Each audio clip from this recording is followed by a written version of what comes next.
Well, hello there, chat. It's Saturday night, which means we're hanging in the basement talking nerdy shit.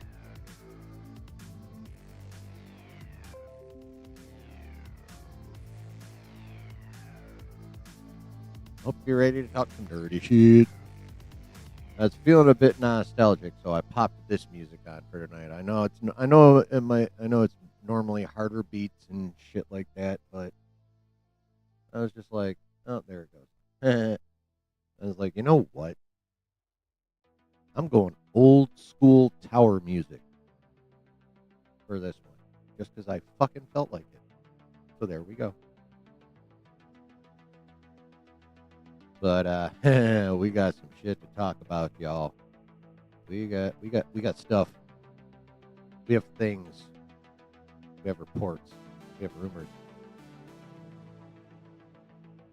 Chat. We have a good stream coming up. That's what we have. We have a good stream. So you know what to do now. Fill your cup and let your smoke. Because it's Saturday night. We're in the basement. And it's time to get nerdy.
Hello. How are we doing tonight, chat? Welcome to the Saturday night stream. How we all doing tonight? Turn my volume up. Got my music turned down. Got my volume turned up. All my knobs are twisted.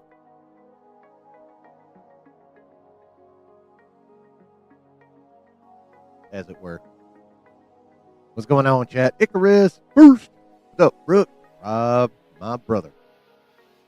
How are we doing tonight, chat? We've got some lurkers. Hello, lurkers. Thank you for lurking. I really appreciate it. And if you happen to click on this replay, thank you. Now, if you could all do me a humongous favor, huge to me, minuscule to you, hit the like button. Just hit the like button. That's all I have. I don't ask for much. But if you are not a subscriber, I ask that you do just a little more than just hit the like button.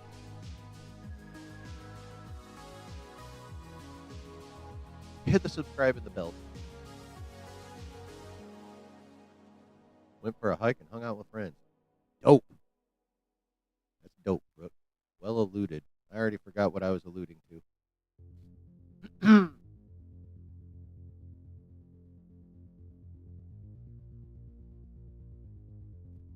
So, for those nerd vendors in the audience, this music ought to sound familiar, but also not heard in a while. Food, Coffee? Check.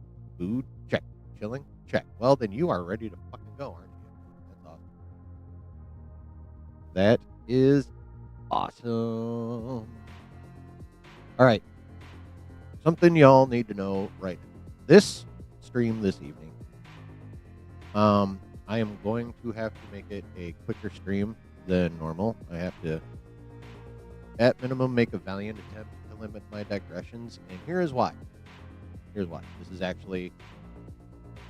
is like not a random thing.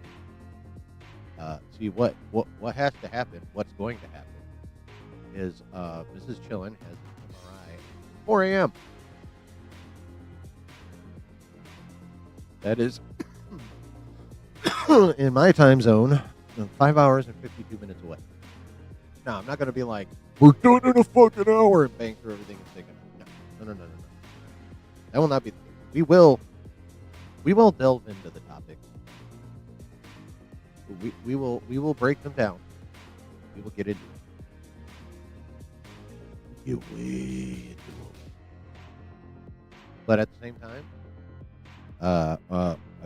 we're not going down too many rabbit holes either. That's like the thing.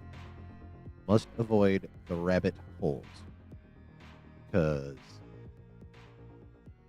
we have to be up at 3 to be to the MRI place at 4 because it's, well, Rob will know. We have to go to the main campus hospital, U of M hospital in Ann Arbor. So Rob knows how far it is from Westland to Ann Arbor. You'll understand. The rest of y'all just got to take my fucking word for it. Yep. So, that is why I really need to figure out that fucking screen frequency. It like the stream literally starts off connects on health, and then I turn on the camera. So I'm not sure if the camera's like this is just a little fucking Amazon webcam camera by Nexi. It's the $20 camera.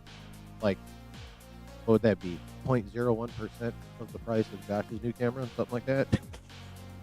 Anyway, second I turn that bitch on, like, what do they call it? My keyframe frequency goes straight down. So I need to figure that out because when the camera's not on, my stream, YouTube says my stream isn't. I turn on the camera and now all of a sudden it's in 4K. So I either need to figure out how to adjust that or maybe it's just my face. Maybe YouTube's like, you have a face for radio. Stop doing this. Maybe put up a cool graphic. Speak up. I don't know. Yeah, I'll figure it out. Stop being crazy about it amongst all the other things I need to stop in regards to this YouTube deal that I enjoy doing.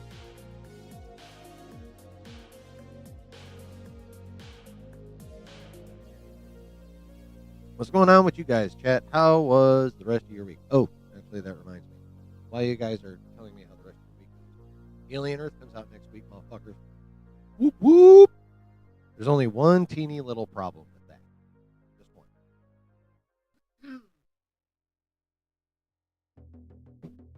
Those fuckwads are dropping it on Wednesdays.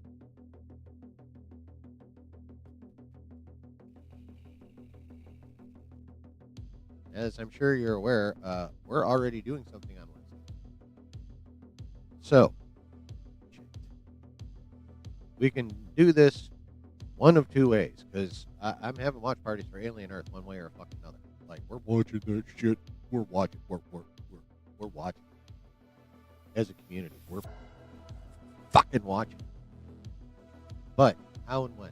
Since those buttholes decided to drop it on a Wednesday, we have two options. We can do a combo stream on Wednesdays where we watch the show and then talk about the show and then talk about whatever else is out there going on in the nerdy world. Or we can keep the Wednesday stream normal and have a watch party on Thursday. Yeah. You guys ponder that and let me know what you think. I'm good with either one. Especially if it's a slow news week. Yeah, no. Whatever you guys want to do. You guys right there, you guys out there. Yeah, you. You guys out there, you let me know how you want to run this shit. How do you want to do the Alien Earth watch party?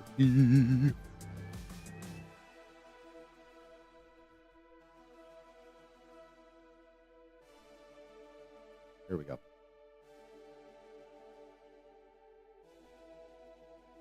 You. All right. So you guys ponder that. Let me know what you think.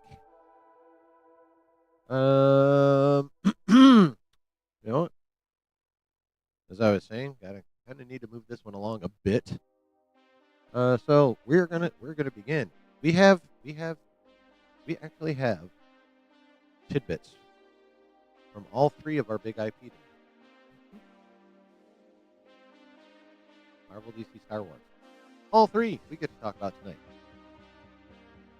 And we are going to begin with the DC. So earlier this week, one Mr. Warner Brothers Discovery CEO, David Zaslav, confirms James Gunn writing next movie in Super Family. What the fuck? Oh, and the Batman Part 2 to start filming in spring.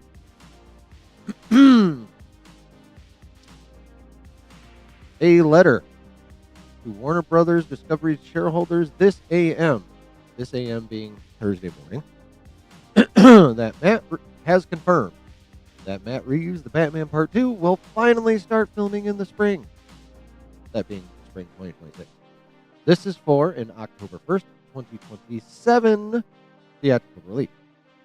The note praised the recent success of James Gunn's Superman, which has already grossed $560 million worldwide.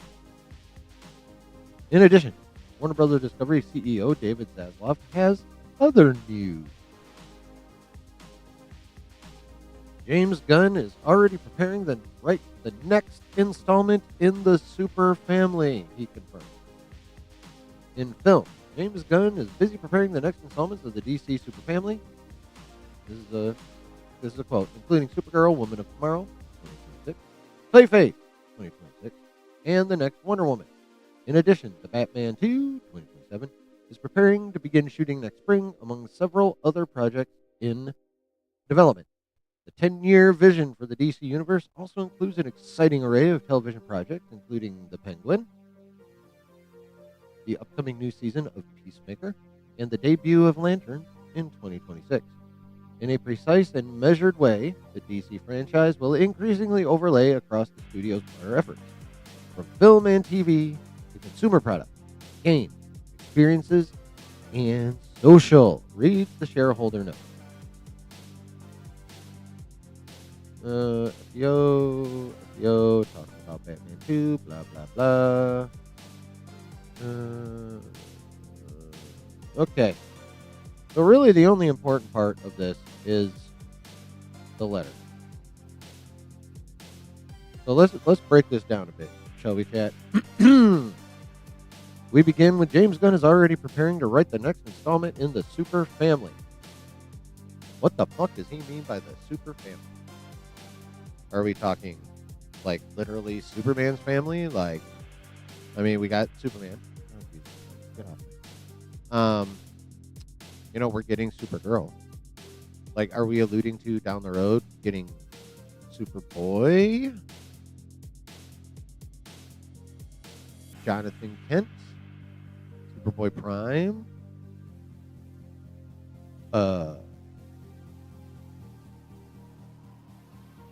Like, what the fuck are we talking about with the Super Family? Like, a lot of people were like, is he writing a Super Family movie? But next installment says a Super Family group movie is not what he's talking about. Like, these two words right here, to me, like, I don't know how people actually ask that question when these two words are literally right there.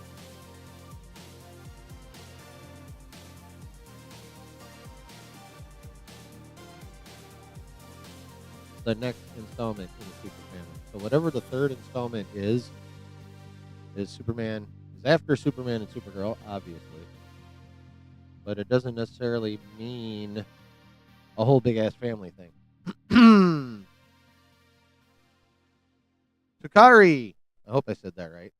Scarlett Johansson sued Disney and won. They settled for $40 million. How much do you think Gina will get? Well, considering those are two different lawsuits, like ScarJo's was just over like contract stuff or some shit like that. Gina's is about wrongful termination. Definitely no less than that. Probably more. I don't see it being like 100 million or anything like that. But she could have, she could have clocked 50 or 60. What up, Lou? I don't know. Do not know. That information has not been released. So, yeah, so the letter goes on. In film, James Gunn is busy preparing the next installments of the DC Super Family, including Supergirl, Woman of Tomorrow, Clayface, and the next Wonder Woman. Okay, so I can understand, like, Supergirl, Woman of Tomorrow makes sense in Super Family. Clayface? Wonder Woman? They're not in the Super Family unless Zaslav is a dum-dum, or whoever wrote this is a dum-dum, and they're literally referring to every superhero or every character in the DC universe as part of the Super Family. Because notice this, it's not casted. This one's capitalized, this one's not. So I don't know, like typos or what. But and I don't know if he was misspeaking, but from the way, listen to this again. Listen to this sentence again. Tell me what you think. In film, James Gunn is busy preparing the next installments of the DC Super Family, including Supergirl, Woman of Tomorrow, Clayface, and the next Wonder Woman. See, of the DC Super Family, not just of the Super Family, of the DC Super Family.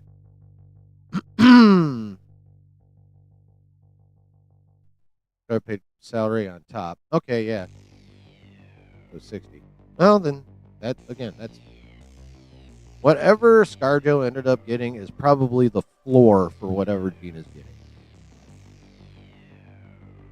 So, basically, chat, everyone being like, what? He's making a Super Family movie? Who all will be in it? What will it be about? You read this sentence, and it turns out that that's not even what the fuck they're talking about. Zaslav is calling it the DC Super Family, and then, obviously, including Supergirl, but then he includes Clayface and Wonder Woman. We're not talking about a movie featuring the Super Family. We're talking about movies coming up from DC Comics and the DC Universe as a Super Family as a whole. That, at least according to these words, that's what it is. Now, we continue.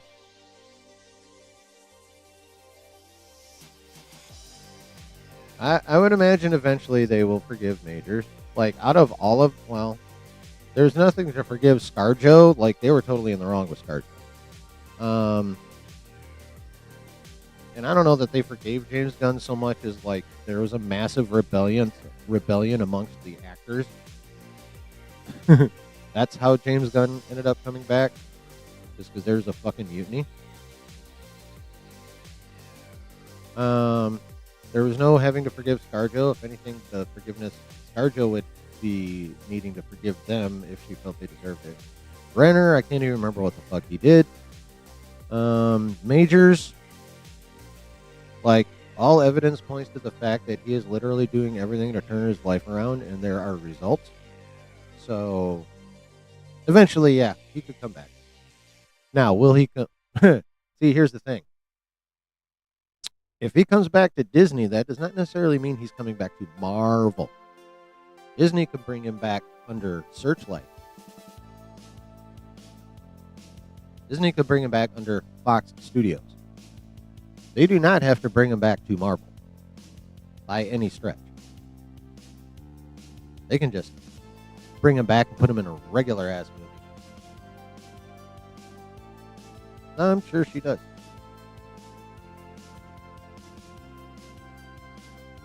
Oh, that's what it was. Abuse allegations. Yeah, that's not cool. Well, here's one thing that you can take to the bank just about every time, and it doesn't matter what fucking company it is, if they're a studio, if they do tech, software, whatever.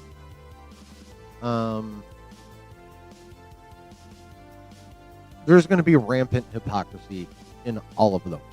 So, like, all the things you've been posting, which is totally fine.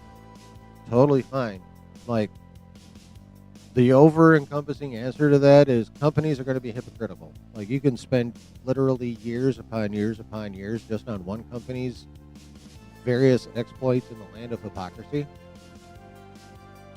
So, yeah. That pretty much sums all that. Yeah. Now we move on with the letter. In addition, the Batman 2 is preparing to begin shooting next spring, among several other projects in development. Well, that's good. They're actually going to make that fucking movie. They are actually going to make that fucking movie. The 10-year vision for the DC Universe also includes an exciting array of television. Well, 10-year vision. So there we go. I think Gunn said something about that in that basement video. Wait a minute. No, I'm not ripping on basement. In that video he made in a closet or a shed. Whoever he made that damn announcement video. So he'd mentioned a 10-year plan. Zaslav is now reiterating the fact that there's a 10-year plan. And now we're on television. Exciting new television projects, including The Penguin, the upcoming new season of Peacemaker, and the debut of Lanterns in, 2026. Okay.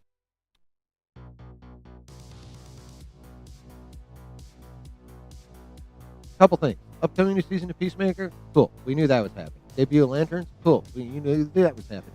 Why is Zaslav talking about the Penguin?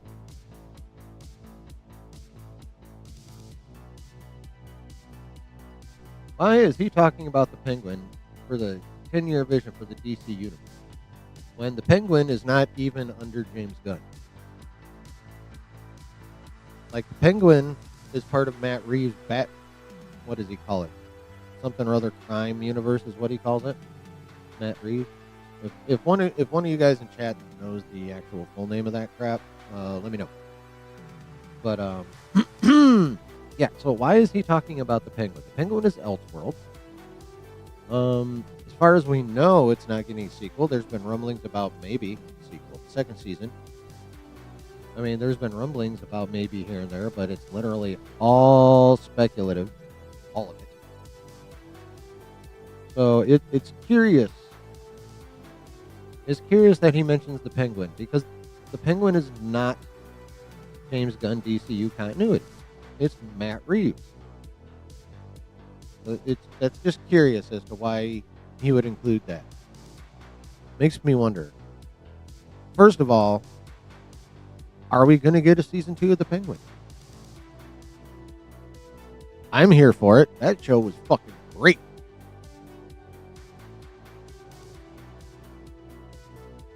That was fucking high level television, that show. 100% high level.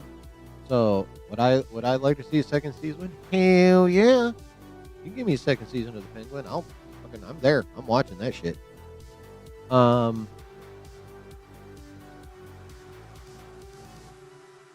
also, why would he mention a Matt Reeves project? Like something in Matt Reeves' universe. And include it with main continuity DCU content. Because Peacemaker, Season 2, solidly in the DCU. Lanterns, solidly in James Gunn's DCU. Why the fuck is Zaslav including the Penguin in here? Is he trying to hint at the future?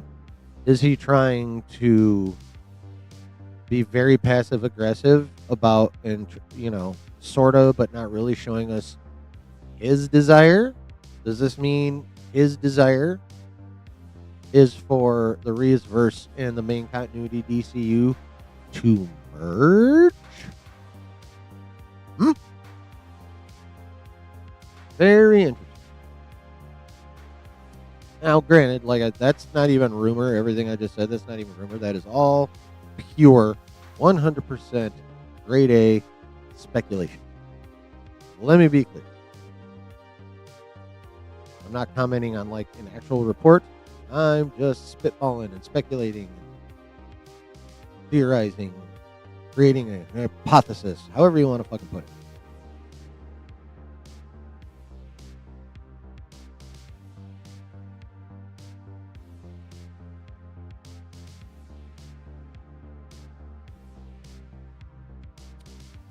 Just kind of interesting, that's all. And we finish in a precise and measured way. The DC franchise will increasingly overlay across the studio's broader efforts from film and TV to consumer products, in other words, merch, games, experiences, in other words, some form of ride or rides at parks, and social. Reads the shareholder note. And then blah, blah, blah, blah, blah. Separately, according to production list, the Robert Pattinson starring in the Batman 2 has officially entered the pre-production stage. Okay, Pattinson is set to reprise his role as the Dark Knight, with Reeves confirming that Colin Farrell would also return as the Penguin, giving continuity to the HBO series. Done boasting about sequel gaps. Talking about the script, blah, blah, blah. Okay. So that's pretty much it on that one, chat. But a couple interesting questions brought up by that letter. You know? A couple interesting questions brought up. What do you guys think?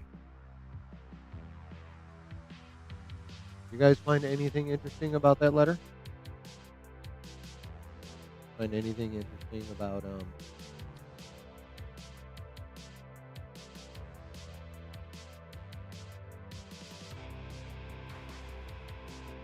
what any of that could mean?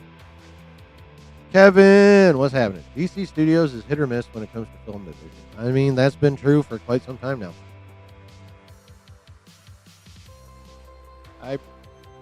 As much as I think Gunn is like not good at being an actual executive, like doing his titled job, he's a good filmmaker. He knows how to evaluate the skill level of other filmmakers and writers. So I think now, while obviously it is almost impossible for a studio to put out nothing but bangers, so there will be some misses. There will be some misses coming out of it. However, I 100% believe, again, despite aspects that annoy the fuck out of me, I think James Gunn is very, very, very capable and most likely will deliver a really good DCU that will have that the hit to miss ratio is going to be many, many hits with just a few misses. Like, I firmly believe it. Even as much as that motherfucker annoys me. Shit on him. Credit, like I've said forever, credit where it's due. Things are looking pretty damn good for DC. Now, will they stay that way? Who the fuck knows? But at this point in time, things are looking good. At least, I think so. Thunderbolts and Fantastic Four first steps will do well once. Oh yeah, I think Thunderbolts already is. Like, I think Thunderbolts is kicking ass because it's on there. I'm pretty sure. Thunderbolts on screen? No, Thunderbolts not on screen. Still just in VOD.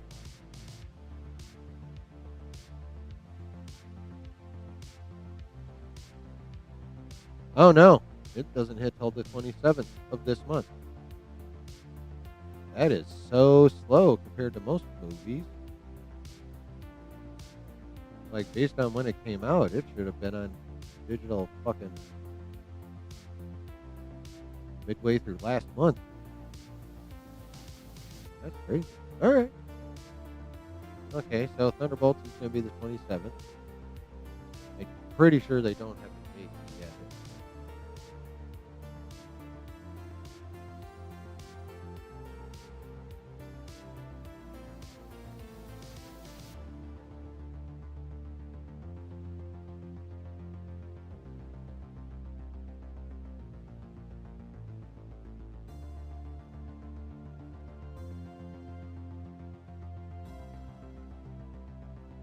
Okay, yeah.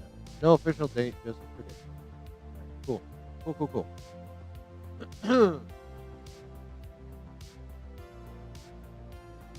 Cool. So, but yeah, I think at least for right now, it looks like the DCU's headed in a pretty decent direction. Now, there you can speculate about how well Supergirl will actually perform because you know she's her being introduced at the end of Superman will help some, but let's face it, overall, like people have heard of her, but knowing of something and giving any kind of shit about it are two very different things. Yeah. So we'll see about that. And then of course there's Clayface. As far as we know right now, we're looking at the DC version of a DC version of an SSU movie, a villain movie with no hero in it. So we will see how that goes. Luckily, they're allegedly only spending. Well, luckily for them, they're allegedly only going to spend $40 million. It's not like that thing has to, pop off for 5, 6, 700 million for them to get their money back. That thing's only going to have to hit 100 million for the break even at 40. But yeah, that thing would only have to hit 100 million just for at the break even point. So, regardless if it is SSU like and we actually don't get Batman in that motherfucker, it probably won't tank the movie, at least in terms of whether it'll be profitable. Probably. Star Wars isn't going to rehire Gina Carano. We'll see. We'll get to it. But, yeah. Overall, I think DC is in pretty decent hands. Now,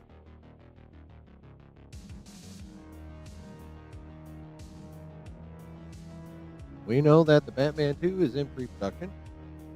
We know, thanks to Daddy's Ass, that it's going to start filming next spring. But we still don't know too much about who's going to be in it. I mean, outside of givens like Matt Dixon and Andy Serkis as Alfred and Colin Farrell as the Penguin, we know them. Well, we know for sure Battinson and Colin Farrell, I think, but it's a given. Serkis is going to be in it. I would say probably Zoe Kravitz will be back as Selena Kyle. Now, if y'all saw the end of The Penguin, you'll know Selena Kyle wrote, all I can remember is the actress's name. What's her fucking name? I remember the actress, Christina Milioti. What was her fucking name in the show? Come on, chat. Someone help me around this brain fart. Fuck. Right out of my head. Anyway, I think there's a pretty good chance she'll be back, considering Selena wrote to her. And if anyone can break What's Her Fuzz out of Arkham, Selena Kyle. Her. So we could end up with her in the Batman 2 as well. You never fucking know. I think that'd be pretty cool.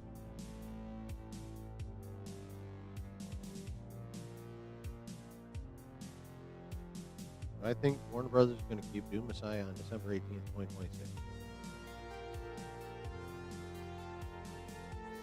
Right now, I'm still kind of leaning no. What up, Brooke? I feel like it may move. There was a while there where I thought it'd be almost guaranteed, but I'm not quite. I don't feel that strongly about it anymore, but I am still leaning that it is going to possibly move to spring 2026 or 2027.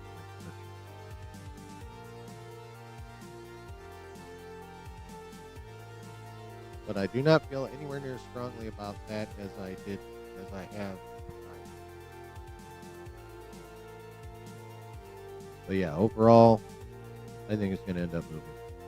Now, if it is going to move, I'm trying to remember what the timing is on. When did Marvel announce that they're pushing Doomsday and Secret Wars back 7 months each? That was I know that was this year, but how long ago this year? Was that spring? Late spring, early summer, maybe. So basically a year before release. So if we don't hear about Messiah moving by, say, I don't know, mid to late January, there's a decent chance it's going to stay there and be. Yep. No. Which movie did I like more? Personally, I liked F4 more, but I did really like Superman. I might have liked Superman even more, but I had nitpicks more than anything else. Overall, it's a pretty damn good movie. I gave it an 8. But there was Gunn got a little gunny in a couple spots, and Gunn being too gunny annoys the shit out of me. I still hate that fucking super suit. I still think it's ugly as shit. Did you all see the concept art of the trunkless version of that suit? I don't know if y'all saw that or not. I don't feel like digging it up, but believe me when I say we got hosed. The trunkless super suit looks so much better. Of course, better than Superman, but Superman was more enjoyable. You know what? That's fair. That's a pretty fair take. You like Rise of the Silver Surfer more than both? All right. I mean, I enjoy Rise of the Silver Surfer. I think it's the better of the two. But I fucking hate Space Fart Galactus. I hate Space Fart Galactus so much. Space Fart Galactus sucks my ass. Oh, you saw Weapons? How was it? I've heard nothing but good things about that movie.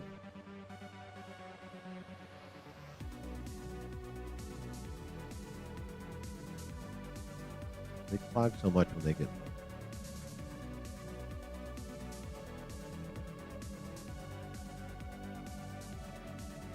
Got an F4 and an F1 movie, so F2 and F3 next. Maybe.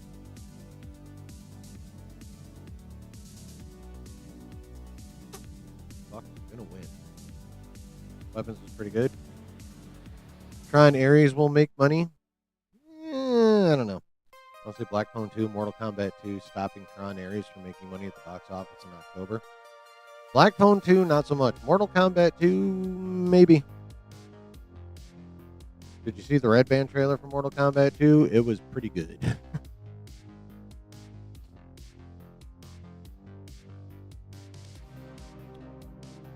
I don't know if it will happen, but I think Mortal Kombat 2 has the potential to surprise us all with its performance. Now, I don't know if it will. I wouldn't be surprised if it didn't, but I think there is potential there for that movie to pop the fuck off. They're actually doing the tournament in this one, number 1. They're bringing back all kinds of characters that everyone fucking loves, number 2. I know a lot of people, including myself, were like, why the fuck did they cast Carl Urban as Johnny Cage? But the way they're playing it, it fucking works. Carl Urban is the GOAT. I mean, he's fucking peak. That is for sure. I love me some Carl Urban. There may have been movies he's in or whatnot, or projects he's in that I haven't liked so much, but him himself, I have always enjoyed. Why is it Fantastic Four when they are 5 now?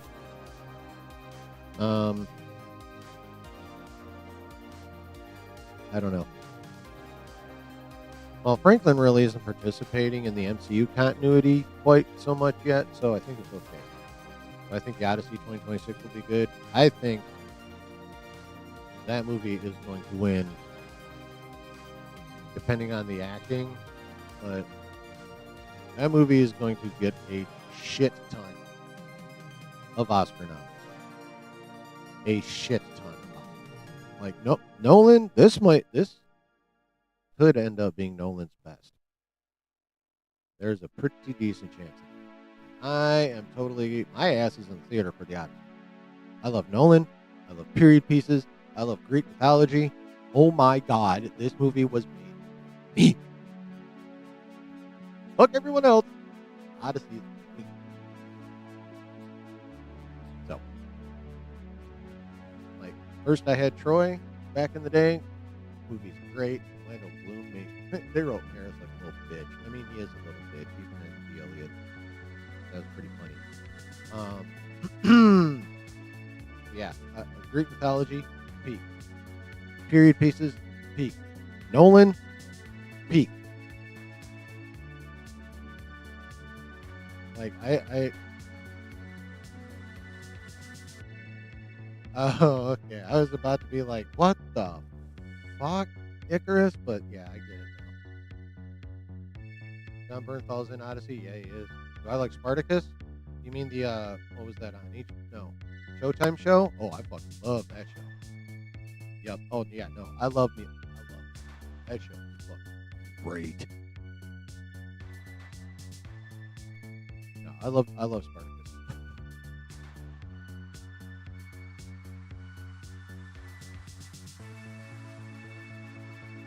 If Universal Pictures leaves the Odyssey in July, Moana live action Minions 3 and Spider-Man Brand New Day gonna overshadow at the box office?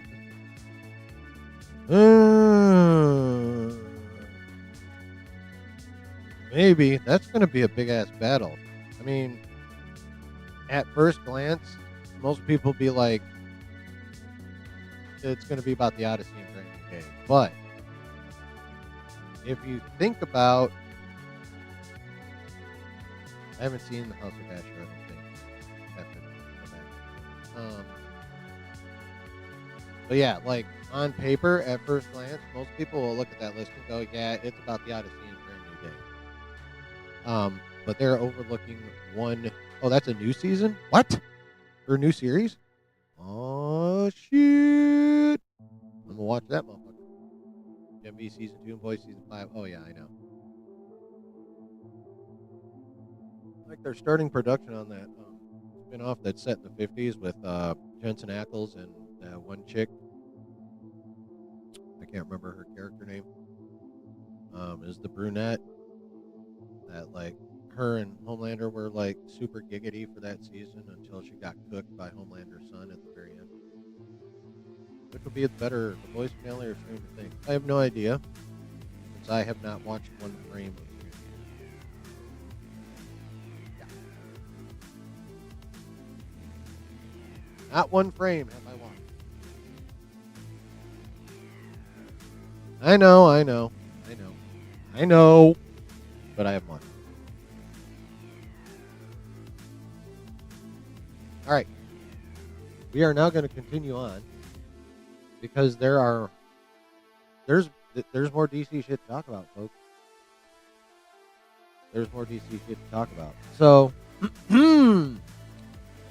like I said, that letter dropped Thursday morning from David Sachs.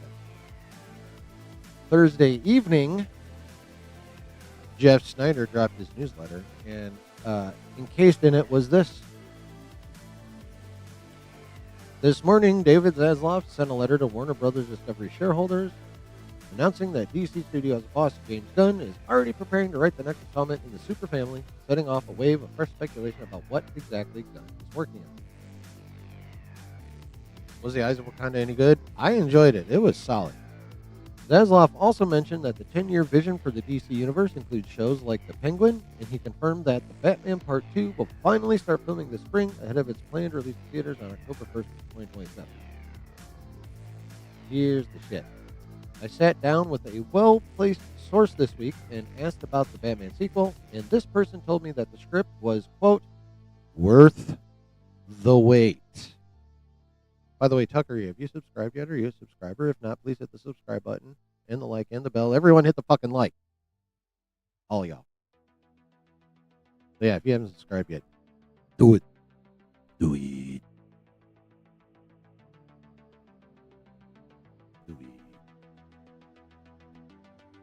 it. Yes, script was, quote, worth the wait. They described it as a, quote, big swing for director Matt Reeves and his co-writer Matt Tomlin, and said that the duo is, quote, really going for it with the uncompromising sequel, which is expected to be just as dark as his 2022 predecessor, which grossed $772 million worldwide. They also mentioned that the character of Robin is part of the script, which should pique the interest of agents across Hollywood. I didn't press for too many more details, but it sounded like everyone at DC Studios is extremely pleased with the direction Reeves is going with the Batman Part 2, now that the script has been turned in. Then he talked about the super sequel, blah, blah, blah. Okay, as for Gunn's super sequel, I imagine it will serve as a sequel of sorts to both Superman and the upcoming Supergirl, Woman of Tomorrow, except it's not called Woman of Tomorrow. They dropped that months ago. Come on, Jeff, keep up. And bring back Torrin Sweat, Alcock, Rosman, Nicholas Hoult, and yes, Crypto. But yeah, here's the one that blew up the motherfucking internet. Robin is, according to Jeff Snyder's source, part of the script. Oh boy. We won't see the full DC vision until 2035 at the latest. Yeah. Well, that's just the vision for Gods and Monsters Chapter 1, as far as we know.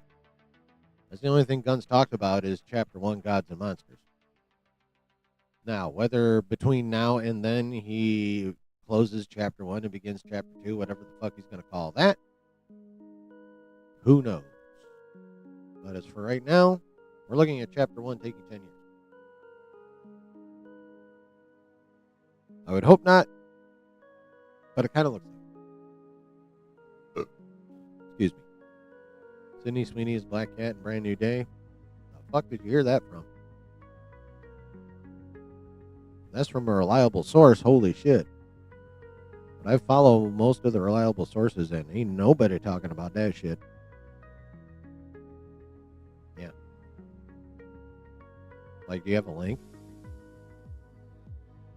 If you have a link, I'd be happy to see it.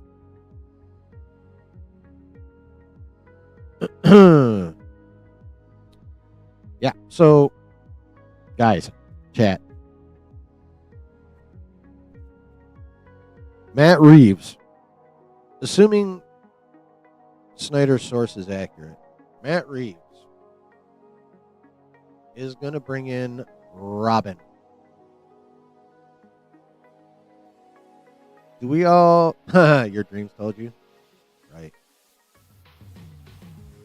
Right, Justin. Oh, dude, you want to hear something funny? First of all, what's up, my guy? Second of all, Mrs. Chillin had asked me if I was going to talk about Pedro Pascal coming down on that commercial, and I was like, I didn't even know he did, and B, that's like some severely overblown shit, in my opinion.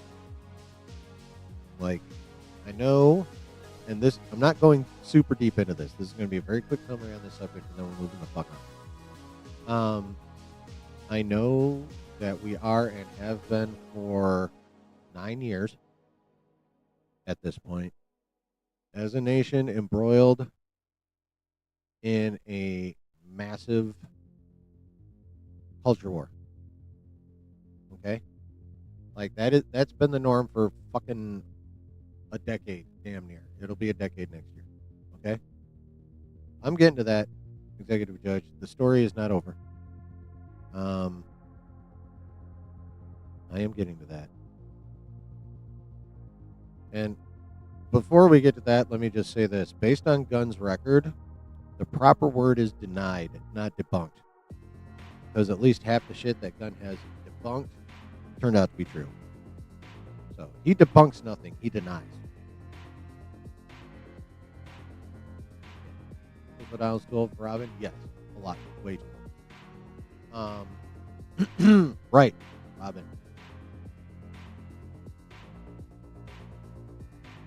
But yeah, we're being firmly embroiled in the culture war for almost a decade. All our thoughts are warped around that for the most part, both sides. But even given that, sometimes a commercial is just a fucking commercial. Like, it's okay to say that Sydney Sweeney has great genes, both the wearable kind and the ones that form what you are. Because, look at her.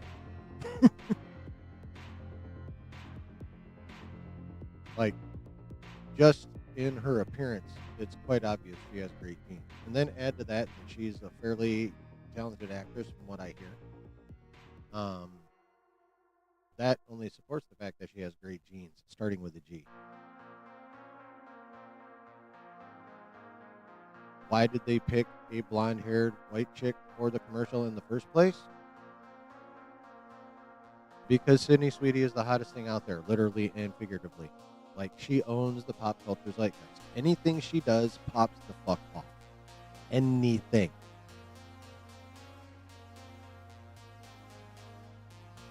So who the fuck else are you going to hire to try and sell your team? Like, if you can land the biggest, most recognizable star, or one of the, if not the, top 5, easily top 3, I would say easily top 3 just in the pop culture zeitgeist. If you can land that person to sell your jeans, you're gonna do it. And here's the thing that people don't want to think about when it comes to this commercial. If someone else had that position, that's who would have been in the commercial.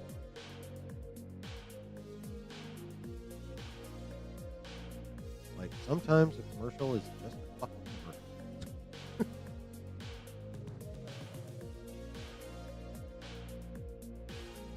Like, that's just the thing. Like, if Taylor Swift was still as huge as she was like 2-3 years ago, it could easily have been her. If this was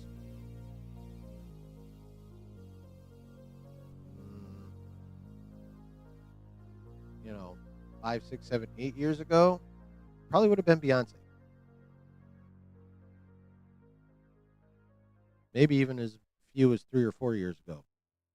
Very easily could have been Beyonce. Like, you're going to do your damnedest to hire the biggest name out there to sell your product.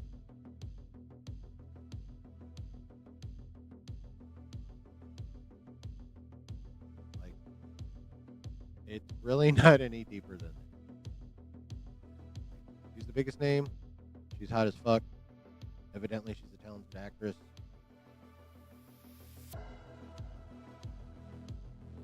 Now, could they have picked someone else? Of course they could. Could they have picked someone else that maybe wouldn't have even given people a chance to go way too fucking deep into it? Yeah. They could have. Probably even should have. I can say that. They probably, should have considered, what's happening socially and what has been happening socially for quite some time. They should have made that a consideration.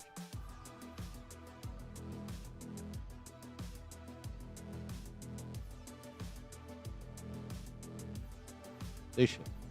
They didn't. They made a pure business decision. And now here we go. What up, Griff?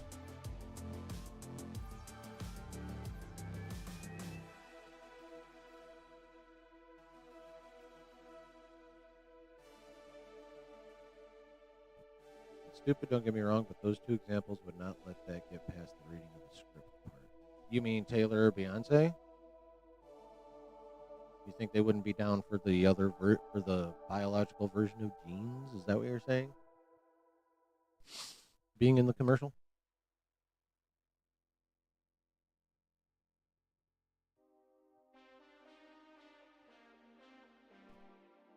Now, I'm not going to say that could it have been handled more better and more sensitively? especially the times we live in. Yes, yes, it could. They could have done a better job. What up, Delta Dan? But they made a business decision and a smart one, and you know what? That's entirely possible. I believe that is a very strong possibility. I agree. But yeah.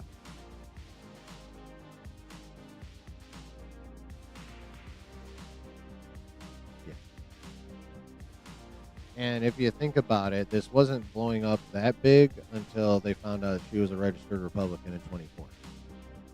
That's when it really exploded.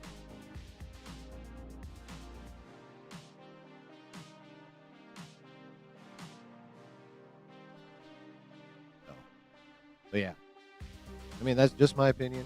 I think it's like people are going way too deep on it, and it's like way overblown. But I also understand. Oh, they damn well better have fucking, or she damn well better have shot the shit down.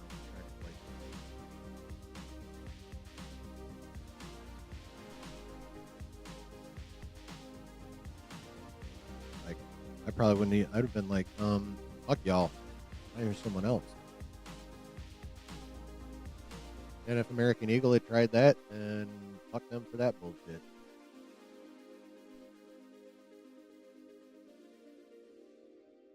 Like anyone who tries that, just fuck them. I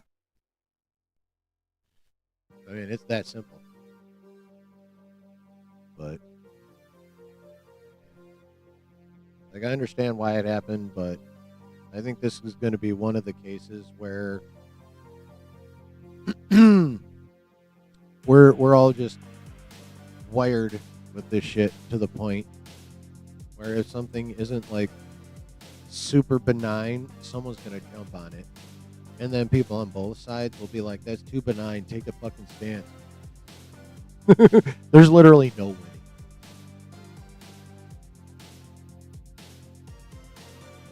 Like, you think about it, like there is no way to win. You're either pissing half of the population off, or pissing a bunch of people off on both sides because you're saying stuff and not really saying anything. Oh, these days and times. Anyway, back to Robin.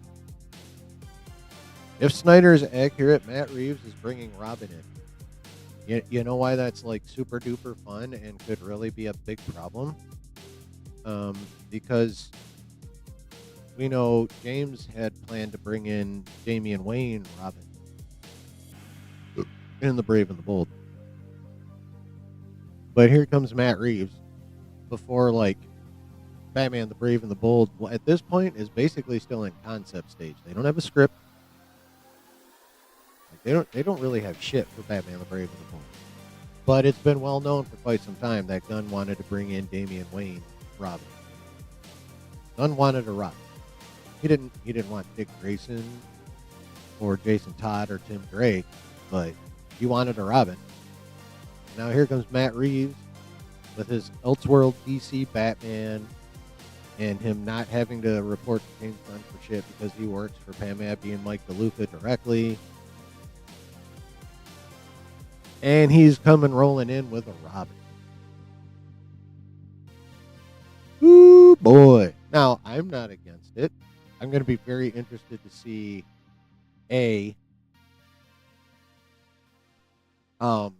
like how he's going to explain how how his emo Batman is like matured to the point where he can handle having a sidekick / trainee, a Robin. Like, cause in the first Batman, nowhere near ready, nowhere near ready at all. So I kind of wonder how he's going to handle that.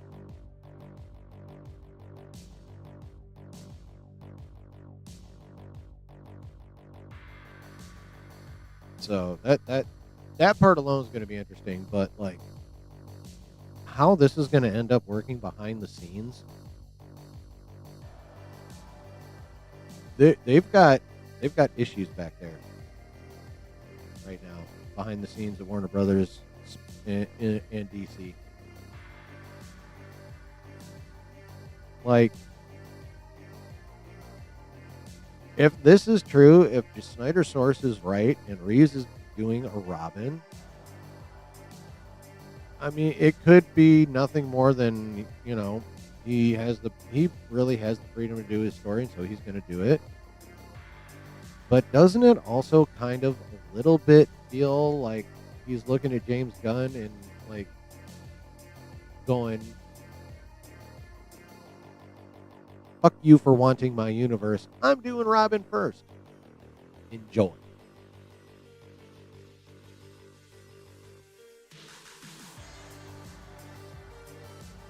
So,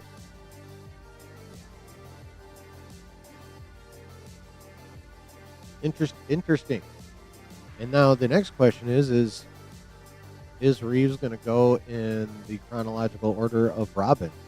Is he going to introduce his version of Dick Grayson? Is he going to skip to Jason Todd or Tim Drake? I'm betting on Grayson. If the Batman was basically Batman Year 2,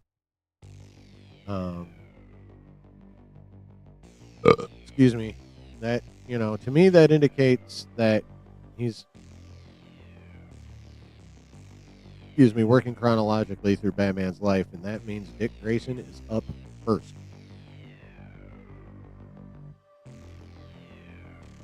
Yep.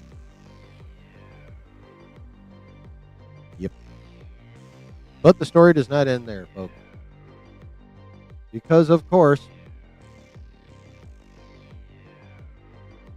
anytime anyone says anything about DC, just about, James Gunn got to pop his ass out in public and start yapping again. Fun fact, Twilight will be 20 years old soon. Time for a reboot? No. Don't get me wrong. I actually like those movies. I don't love them. But I enjoy them. But yeah, it doesn't need a reboot.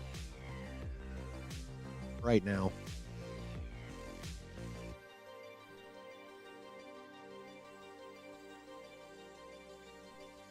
So, naturally, Gunn had to be Gunn. Can't just let people talk about shit. Coming from Deadline, Gunn denies Robin appears in the Batman 2. Stop believing this nonsense. And this came out today. Or at least this story about what he said. I think his actual statement came out yesterday, but this article came out this morning. As production on the Batman 2 prepares to get underway next year, James Gunn is battling more online fan speculation because that's like so high on the list of job duties of a studio CEO, or in his case, co-CEO. The DC Studios boss took to social media on Friday to dispel a rumor that the Dark Knight's orphan sidekick Robin, aka Dick Grayson, will make his debut in Matt Reeves' upcoming sequel. Guys, please stop believing this nonsense. I think 6 of us have read the script.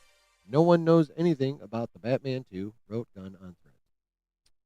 Anything you've heard about that movie is made up or a guess, wrote Gunn in a previous post. No one in the world knows anything about the concept for the story except 4 people.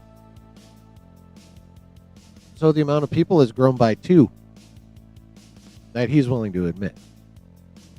Premiering last month in theaters, Gunn's Superman launched blah, blah, blah. Oh, that's what it is. Batman Epic Crime Saga. That's what the Reeveverse is called. Oh, thank you, Deadline, for that. Epic Crime Saga. Okay. Gun, blah, blah, blah. Shit we already know. Okay. So yeah, basically it boils down to someone reporting something and Gunn going, nope.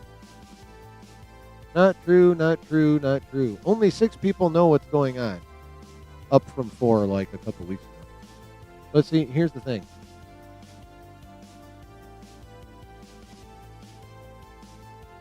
Only 6 people knowing what's going on is bullshit. There are more than 6 people involved in the movie already.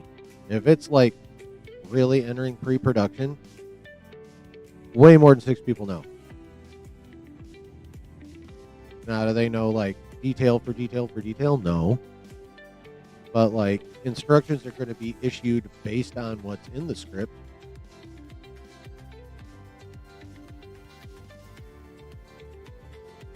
Like, and the script is not only in the hands of 6 people. Like, it exists in other places. Dr. Rabbi Baruch Halevi, he's So, co-founder and executive director of Soul Centers. yeah. Told me it's okay if I call him Rabbi B. Good to have you on, Rabbi. Appreciate Now, it. I'm not saying Why Disney's, that Snyder characterization is that right God and left Gunn or is right? wrong. First of all, thanks for having me We on. do not know that one way or another, You know, like in any I kind of think it's pretty factual way. clear that a universal standard is not being applied, considering you have very parallel situations with But on the other hand, Pascal and Gina Carano. And I Gunn's think record with his denials is cancel culture not component great should not be applied to either of them because I don't by think any either stretch of of the them imagination. is worthy of canceling. So, That's a whole other conversation. Underworld Evolution, I like that one. Is how far the I love the cancel first one. culture will go, and because So, eventually Disney and I mean, the other media is and there? advertisers as well catch up with the cancel culture. Slowly Talking but about this surely. is less about what we Some know people are worried that it's and gonna more about cancel the a cool Judeo-Christian possibility values that we hold dear and because Gunn just being their fucking values Gunn. are not universal. The ones that the cancel culture worships. So, They basically, change it's from just a day fun to little day. story. You know, even But it would also be certain really goddamn commandments cool that if we have, Reeves actually from does bring Robin in.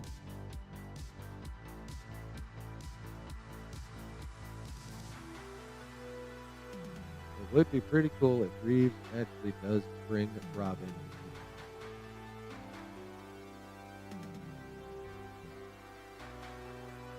in. Ooh, John Carpenter's Vampires. I love that fucking movie.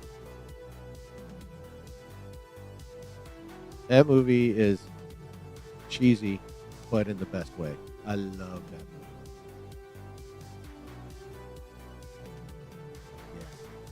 Yeah, so any thoughts on possibly having a Robin introduced? And again, I'm very curious, like, as how they're gonna have to age him up. There's gonna have to be a time.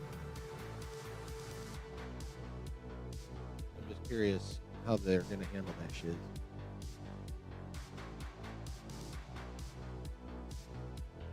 Yeah. What do y'all think, chat? You want to see Robin introduced? Yeah.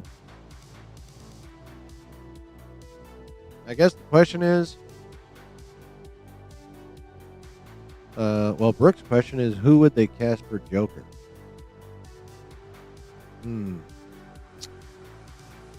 There's a good chunk of possibilities out there. There's a few people out there who could play Joker. Joaquin Phoenix is not on that list. You want to see Robin 2, Icarus? Hell yeah. Oh, the Lost Boys.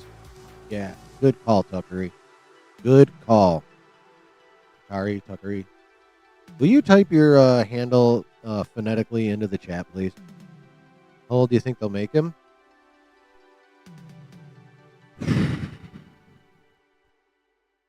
Icarus, you haven't seen the Lost Boys? Bro. Jack Nicholson? No.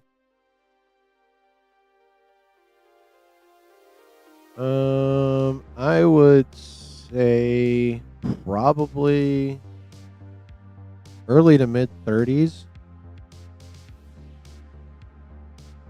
I would say probably early to mid 30s, so he could would be a good age for him to take on a ward. AI Heath Ledger.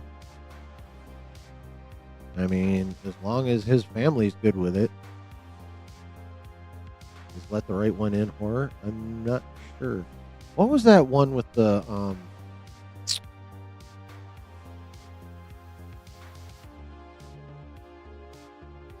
was it just called Let Me In? Like the little girl vampire and the little boy befriends her? Wasn't that just called Let Me In? Jim Carrey? Nah. No, they need someone who is not a 90s star. Need some fresh blood in that. Or at least kind of mostly fresh. Guys, how many of you watched Gotham? The Fox show Gotham.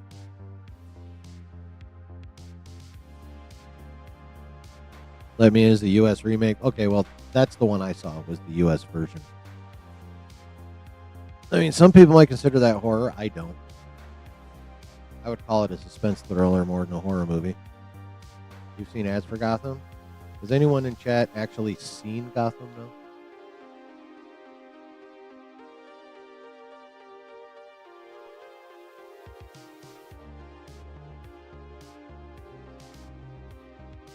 Well, they towards the end of it, they did a version of the Joker, and the actor killed it. I thought as the Joker.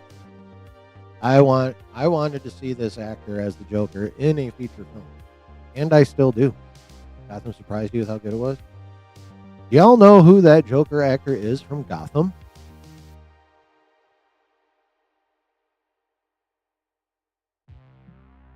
Do y'all know who that is?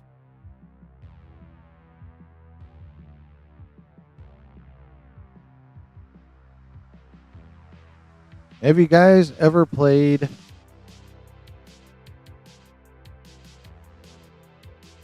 Star Wars video game, the Jedi game?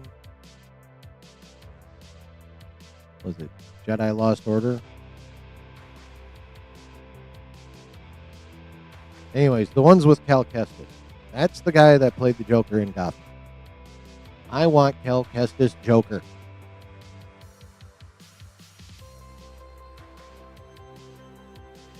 What's his name in real life? Something or other Moynihan, right?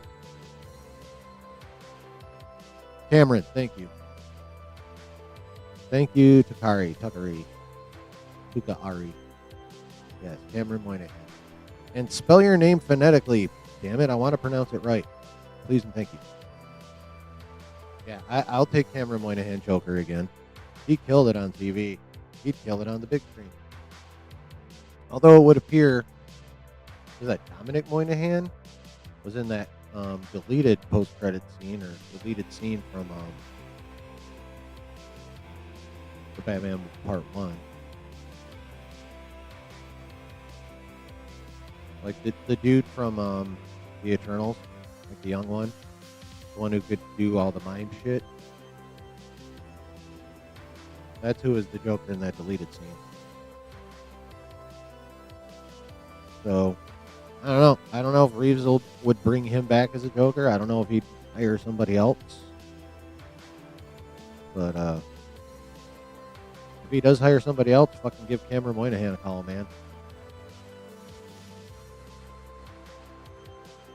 Now, the other question is regarding Robin in the Batman 2 is how old are they going to make him? Like, is he going to be like a young teen, an older teen? I definitely don't see them putting him in his 20s. Is he going to be like a junior hire? What's the chance for Grant Gustin as Flash? Probably slim to none, even though Gunn really should hire him because he was a damn good Flash. At least the part of that show I watched. I think I bailed after season 3 or 4. I can't remember which. But yeah, no, Grant Gustin, very good Flash. I would not be mad if Gunn reached out to him and brought him in. Like a Tom Holland aged Robin? No. Grant Gustin is still young, only 35. Well, fuck yeah. Get it, James Gunn. Get on the fucking phone.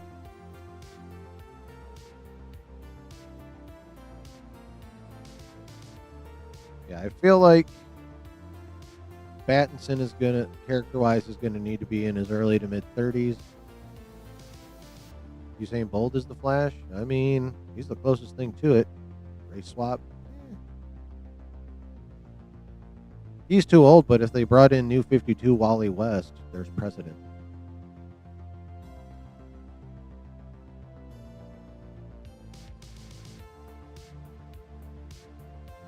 Yeah, if you think about it, and I've learned about the New 52 via Rob on Comics Explained, the Arrowverse was very New 52. I have come to realize.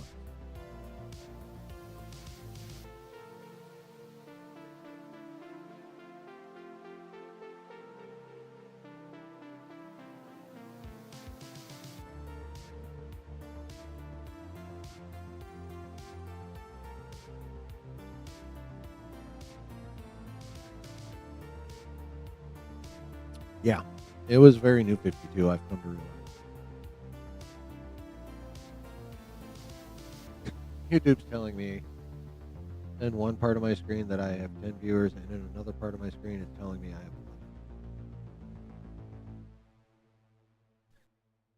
11. Fucking YouTube, I swear. Oh man, but yeah, Pattinson. I feel like they're gonna have his character be early to mid 30s.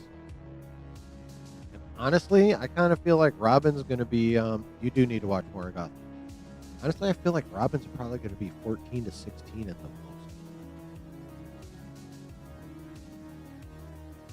You know, get a good 20-ish year gap between the two. 15 to 20. 20 would probably be better. But yeah, I feel like that's complete speculation, but that to me, that makes the most sense. Early to mid 30s, Pattinson.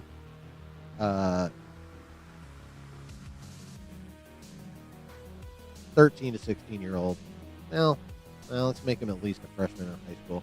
14 to 16-year-old Dick Grayson.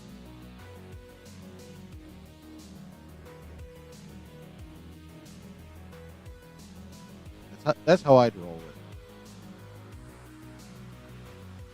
it. Because let's face it, Chris O'Donnell was already too old to play Robin in Batman Forever. Spider-Man Tom Holland's supposed to be like approximately 15 too. Yes, he was. I think probably more like 16 or 17 at the start. Yeah, 15 or 16. And then he was like 17 at Homecoming. And Far From Home.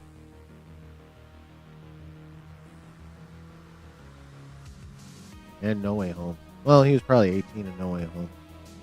Most seniors are 18. They were talking about getting in college and shit. Yeah.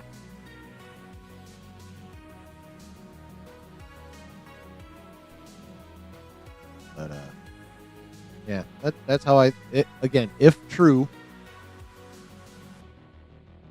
that's the about the age range I think they should have those characters. Yeah. All right, chat. Any final thoughts before we get into the biggin? Before we get into Gina Carano?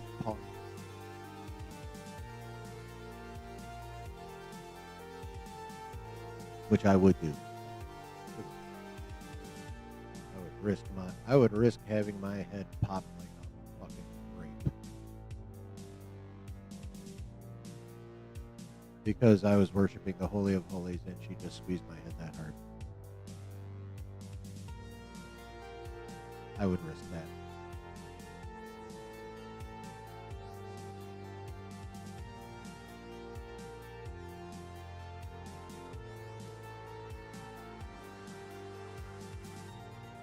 What up, Dub?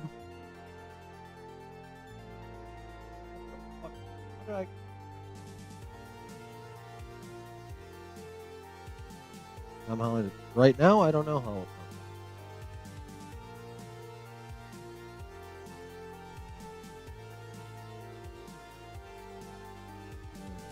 Find it again.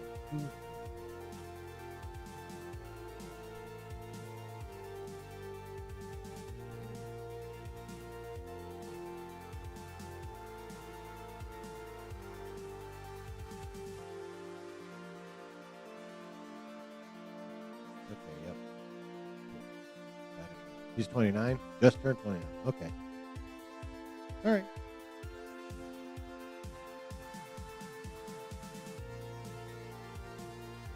Just got out of seeing Naked Gun with two friends, so blankered out was amazing. That's I've said this before, but normally I only go to the theater for like the event films, but I kind of want to be laughing with a whole bunch of motherfuckers I don't know in the theater, watching that movie. Also, blinkered out of my brain. Yeah. Yeah. So.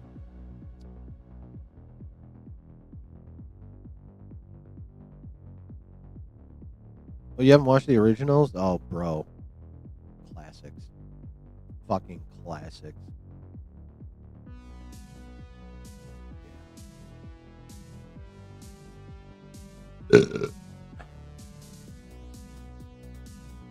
Actually, you know what, chat? Before we get into the big story, I am going to go potty and stuff. I'll be back in a little bit.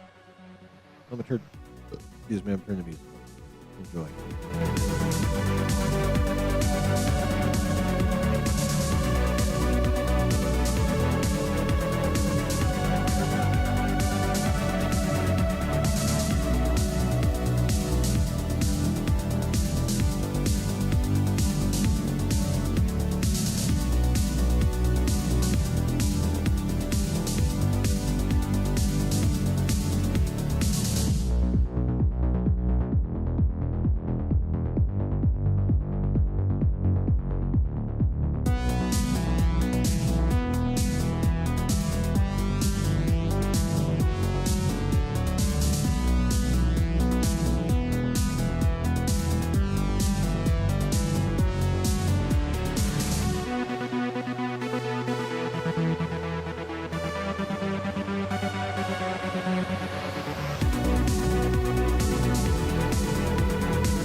Are you ready?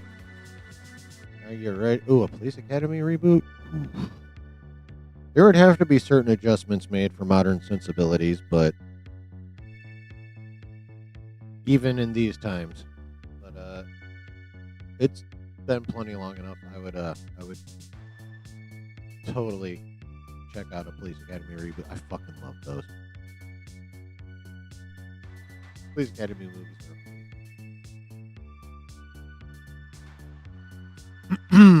You. All right. So, let's do this shit, chat. As of Thursday was kind of a big day. All kinds of One Piece. Yeah, I saw that. I didn't watch the trailer, but I saw that.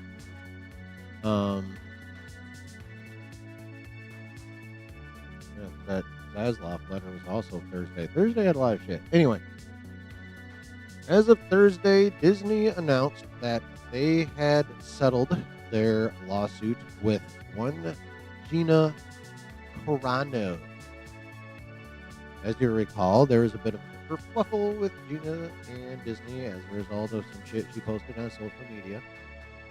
Let me say right now that we are not getting into that. We're not getting into... Oh, will you stop that, Lou? Stop that shit right now.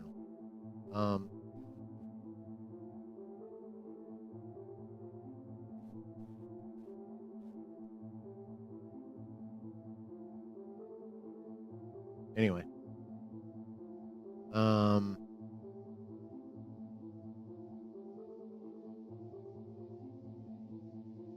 Yeah, not getting into the tweets, not getting into if they were heinous or not, and if so, how heinous. No, we're not going.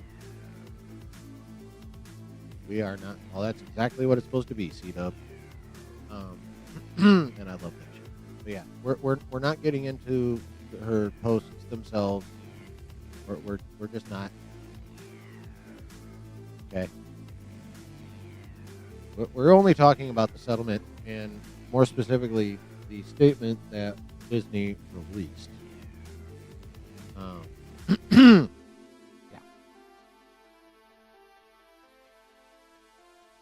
Now, all right, let's do the statement, and then we'll. Here is the statement that Disney put out about this subject. The Walt Disney Company and Lucasfilm are pleased to announce that we have reached an agreement with Gina Carano to resolve the issues in her pending lawsuit against the company. Ms. Carano was always well respected by her directors, co-stars, and staff, and she worked hard to perfect her craft while treating her colleagues with kindness and respect. With this lawsuit concluded, we look forward to identifying opportunities to work together with Ms. Carano in the near future. Disney said the statement.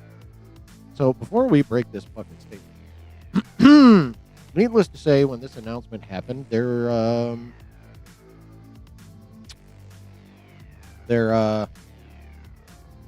was some reaction, to say the least. And it would the usual people had very predictable reactions. Those on the right cheered, those on the left lamented. You know, no real surprises there at all. But you know, of course, this was a big deal when it first happened, and now that it's been resolved, it's a big deal again, at least for now. So, Gina Carano and Scarlett Johansson should make a movie together. Yes. And it should be fit for Pornhub. Yeah. Straight goonerism.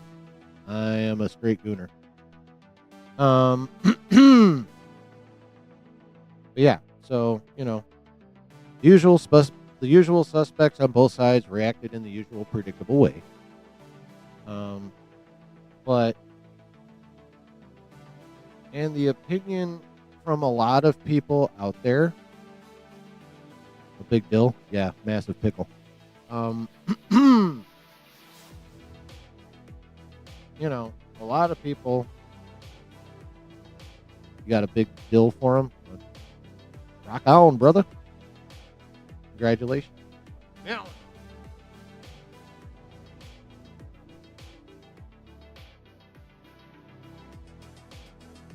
Fucking cat won't quit clawing at the couch. New couch. But yeah, basically, a lot of people on both sides, they'll never admit it, but they actually agree on this one, is that this is a big win for Gina Carano. Like, on both sides, a lot of people are seeing it that way, which is why the left is lamenting and the right is celebrating. Don't get you bricked up. You know? So, many people see this as a big old dub for Gina. Now let's dip into this statement. The Walt Disney Company and Lucasfilm are pleased to announce that we have reached an agreement with Gina Carano to resolve the issues in her pending lawsuit against the companies. Ms. Carano was always well respected by her directors, co-stars, and staff, and she worked hard to perfect her craft while treating her colleagues with kindness and respect. So this is the usual conciliatory ass-kissing that, one has come to expect from a company that just settled a lawsuit. There's always some brown-nosing and blowing smoke up everyone's asses in these things. And it concludes with this lawsuit concluded. God, I should have picked better words. We look forward to identifying opportunities to work together with Ms. Carano in the near future. So, basically, a lot of people are saying that second sentence with the ass-kissing sentence means Disney got on it. And then on top of that, them flat out saying that they're looking forward to identifying opportunities to work with her in the near future. Again, huge win for Gina, right? Massive.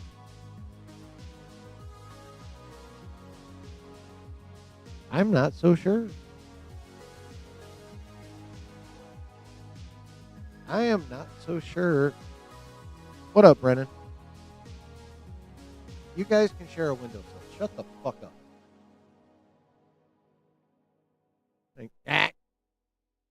You motherfuckers make me get up. I don't think I'll have to get up. Tic Tacs at them. I have right here. Anyway, I'm not sure that it's a massive win for Gina Carano. I'm not sure about that at all. Let me explain why. First, let's deal with this final sentence in the statement. With this lawsuit concluded, we look forward to identifying opportunities to work together with Mrs. Carano in the near future. Okay, yeah, on paper it looks like they're going to be getting to work to get her ass back, right? At a quick read.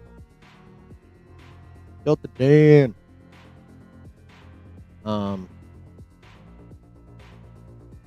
At the quick read, it looks like they're like, yep, we'll be bringing her back, and we're going to be bringing her back soon. I don't think so. We look forward to identifying opportunities to work together. You know what that sounds like to me? Corporate speak, we're going to drag our feet. Work together with Ms. Carano in the near future.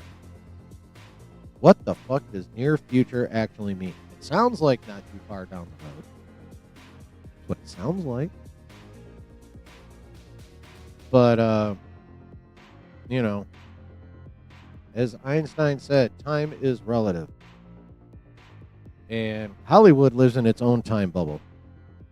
I mean, if you're making a humongous ass movie, you're talking like from pre-production to movie hitting the screens worldwide, year and a half, 2 fucking years, right? So that's an example of Hollywood time. So near future could mean anything from next month to 2028. It just depends. So while a lot of people look at that last sentence and be like, she's fucking back and she'll be back soon. I read that sentence as we are going to drag our feet for as long as humanly fucking possible. Now, I do think she will be back. Like, there's no way they're not going to bring her back at some point. Like, that's going to happen. Whether we like it or not. That's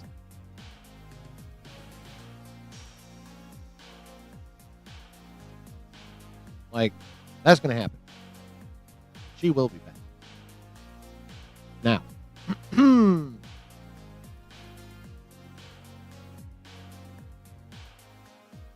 question is now, see, here's the thing though. Just because Disney, the company, is willing to bring her back doesn't mean she's coming back to Lucasfilm. It just means Disney as a whole is willing to work with her. They have plenty of other studios.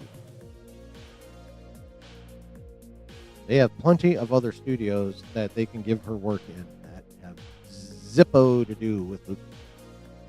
They could bring her back in a movie under Fox Studios. They could bring her back under Searchlight. There's there's one or two or three other options there. But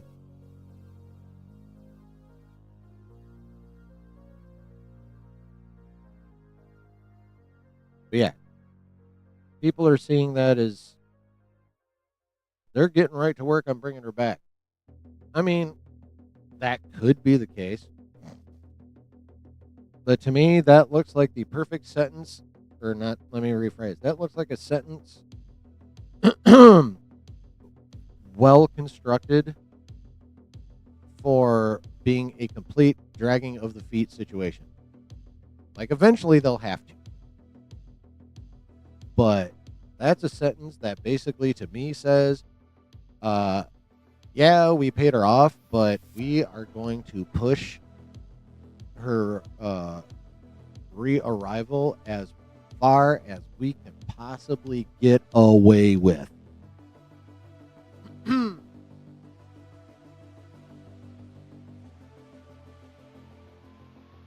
That's what that says. That's number one. I don't think this is a massive win, as a lot of people seem to. Another thing, a lot of people would read this statement and be like, yeah, she fucked him up. She had him by the balls. Really? Did Gina Carano really have them by the balls?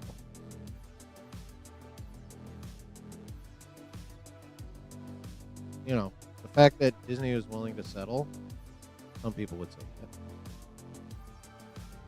I would say, show me a time where any corporation let any lawsuit like this make it to court.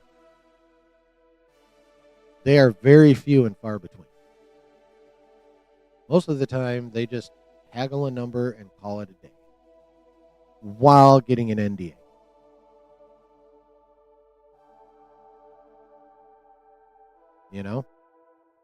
And of course, a lot of people really wanted this to hit a courtroom so we could all get a look at all the discovery, all the dirty little secrets, all the emails, all the texts, all that shit, all the nasty, nasty, nasty that Marvel likes to hide from us. And don't get me wrong, I love the MCU, but Marvel as a company are no less a bunch of dickheads than any other fucking company out there. They do dirty shit. Let's be real. They're no different. They do dirty shit. Disney as a whole does dirty shit. Lucasfilm does dirty shit. Fox does dirty shit. HBO does dirty shit. Warner Brothers does dirty shit. Fucking Universal does dirty. They all do dirty shit that they do not want to become public now. All of them. However, here's why I say Gina didn't really have them by the balls. Let's look at the advantages she had. Now, let's just go ahead and say, for now, that she actually did have Disney by the balls.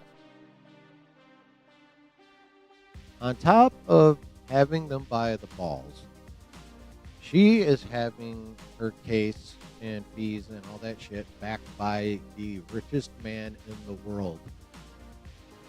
Remember that? Elon come out like anyone, I'm going to pay anyone's legal fees that got persecuted because of her content or what have you. So if Gina Carano had the support of the richest man in the world and had Disney by the balls, why settle? If your position is that strong, you don't need to settle. Matter of fact, you can take the joy of forcing them into fucking court, airing out all their dirty laundry, and coming as close to you can as destroying a company that large.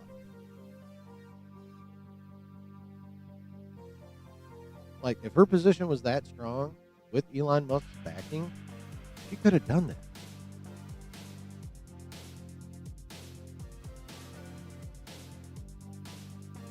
If her position was that good, why did she choose to just settle? Let Disney keep their secrets.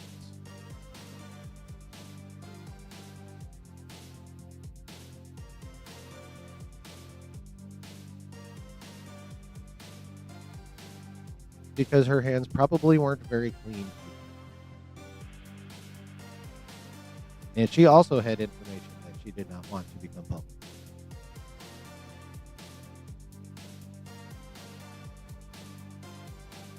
Because Discovery comes for both sides. She would air all of Disney and Lucasfilm's dirty laundry, and let's face it, we all want to fucking see it.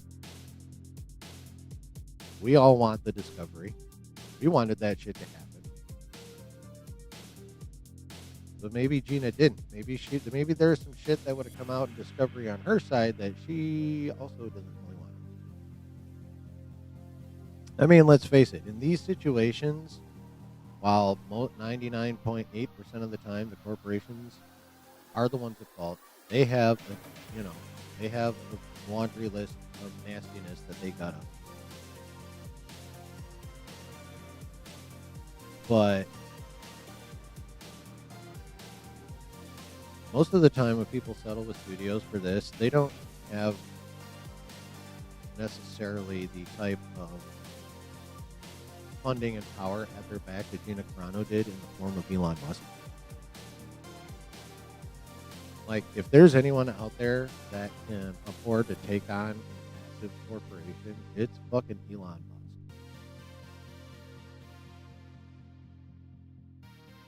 And let's face it, he probably would take joy in taking down Disney. So why didn't that fucking happen?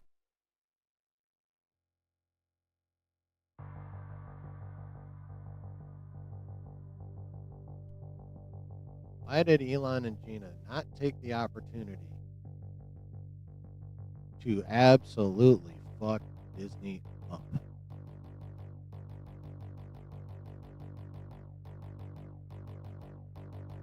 Because everyone's got dirty hands. Everyone.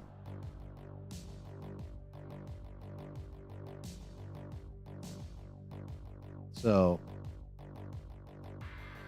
while, again, on the surface, this seems like a huge win for Gina. They kissed her ass. They put the statement out. They're essentially saying they're going to bring her back. They're going to string the bringing her back out as long as they can fucking get away with it. And most importantly, Discovery didn't fucking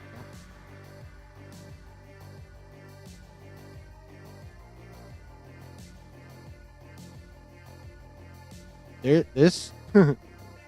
This is just as much a W for Disney as it is for Gina.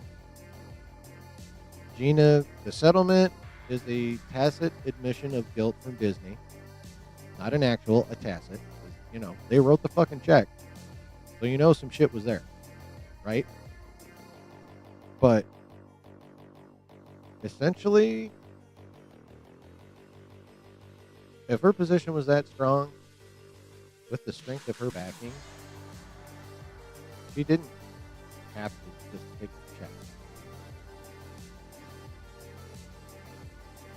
For whatever reason, she chose to take the check and essentially let Disney off the hook.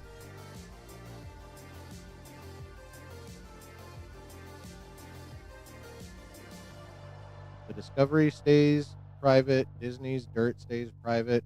Her dirt stays private.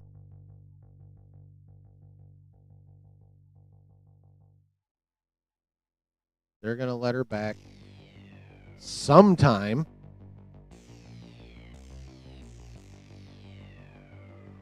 Because let's face it, identifying opportunities in near future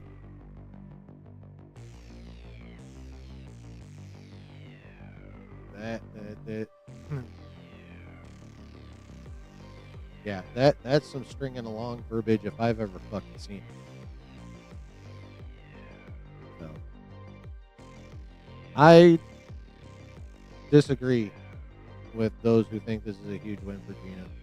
It's decent. It is a win.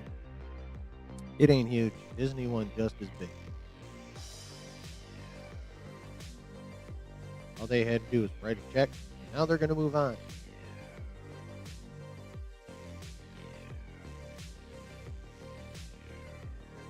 Disney got just as big a win as Gina did. That's how I see it. What do you guys think, chat? Do you agree with the masses that this is a humongous win for Gina Carano?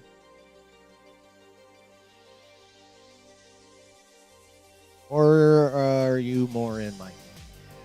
And I won't be offended if you're not. I just want to know what you think.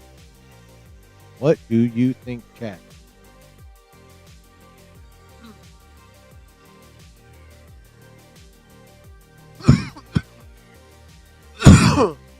Damn it.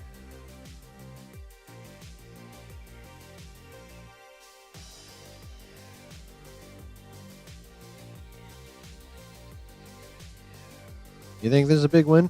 Okay.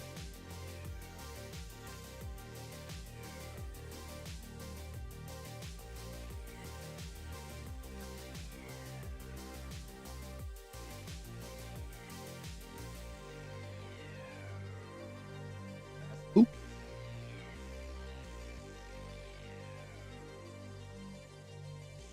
Disney just trying to make it sound like they're playing nice while taking a big L. Oh, yeah.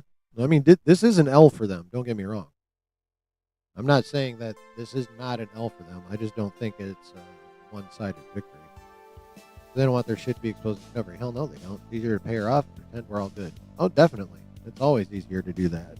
That's why it happens so fucking often. Well, between the ability of these large companies to write large checks and the fact that they can generally afford also to out-lawyer anyone that's trying to sue them, this is the way it generally works out. It's basically a game of chicken. Yep, and they both dodged.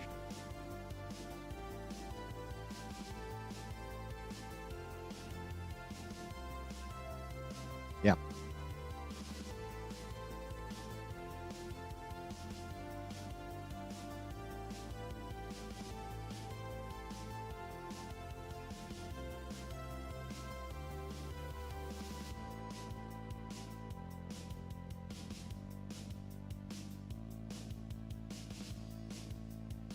Yeah. I think this is more of a split decision. Or more of a draw, I should say. Someone still wins a bit in split decision. I think this is more of a draw than anything else. Maybe a split decision in favor of Gina, but at best. That's at best. Or maybe what they call a majority draw. Like, one judge thinks one of them won, and the other two, one thinks they lost, and the other one calls it a draw. No, I don't think I have that. But anyway, it's something like that, a majority.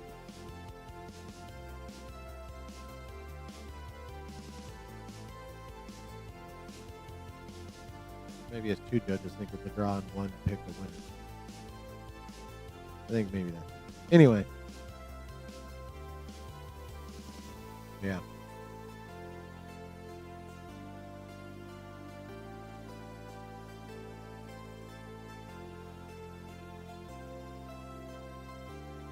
So, any thoughts on anything, chat? It's your time. Those are my stories. Batman 2. Oh, wait. Shit, I forgot the Spider-Man rumor, guys. All right, real quick. According to one Christian Harloff, who, while not in like a full-on insider or scooper, as it were, he has been in the business long enough to have acquired friends who know, right? So he does not make his living as an insider or a scooper. He makes his living as an entertainment YouTuber. Although that is a big part of it. He has a show every Friday called Dave Chappelle. He is an entertainment YouTuber. According to him, and one of his very well-placed, reliable sources, Sadie Sink is going to be playing Gwen Stacy.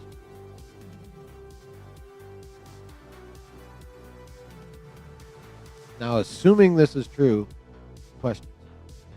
1, is this going to be a Gwen Stacy from the main 616 that we just haven't seen yet because they've been focusing on other things?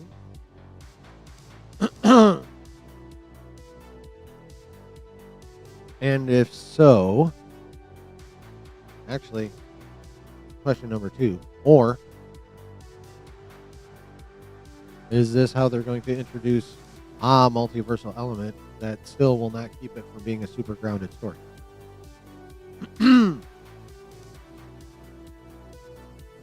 But then another question is, whichever way they decide to play that, she's been there the whole time and we just haven't seen her because reasons, or she is a Gwen Stacy from a different universe. The next question is she going to be Spider-Gwen, Ghost Spider?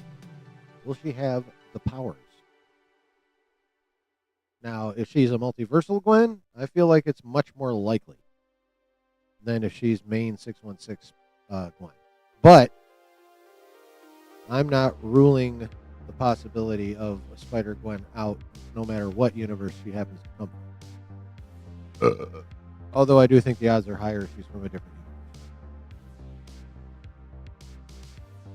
universe. Yeah.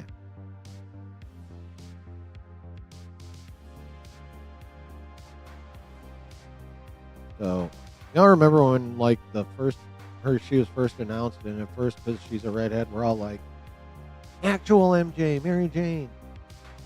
Well, first the rumor was Marvel was looking at her to be Jean Grey. And then next thing we know, she's in Spider-Man Brand New Day. Wait, what the fuck? Okay, so who's she going to be in Spider-Man Brand New Day? Is she going to be Mary Jane MJ? Is she going to be Mayday Parker from another universe? Gwen Stacy was a name that was brought up in that initial speculation as well. But, yeah. According to Christian Harloff's source, she is going to be Gwen. Now, when this was brought up on the hot mic on Thursday, Snyder was like, really? He's like, because he's still hearing Jean Grey from his sources. Now, Snyder is damn good. Snyder is a 1%er when it comes to the insider scooping game. Like, he's fucking up there. Is he perfect? No, none of them are perfect. But he is very much top tier. However, again, he's not perfect. His sources are not perfect. I have a feeling this is one of those situations where, I mean, just logically, it makes more sense. Gwen Stacy makes much more sense than Jean Grey. How in the fuck are you going to shoehorn Jean Grey into a Spider-Man? Like, you're going to have to do some convoluted shit to explain why Jean fucking Grey is in a Spider-Man movie. Gwen Stacy, much more sense. Like, you don't have to do anything more convoluted than explain where the fuck she's been for this point. That's the extent of it. Now, if she's Jean Grey in a Spider-Man movie, you got to get wild. You got to get wild with it.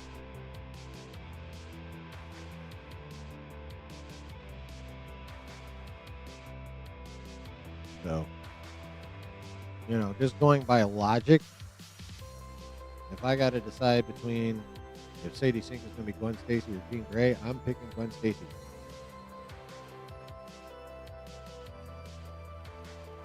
Now, do I think she's going to be Spider-Gwen? I hope so. Do I think she is?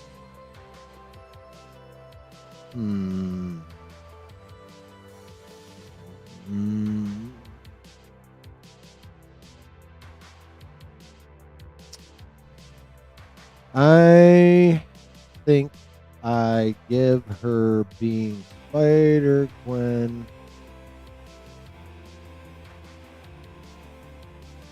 40% chance. Not quite. Coin flip. I think the odds are a bit against her being Spider-Gwen. If for no other reason than all the nutty shit that's going to happen.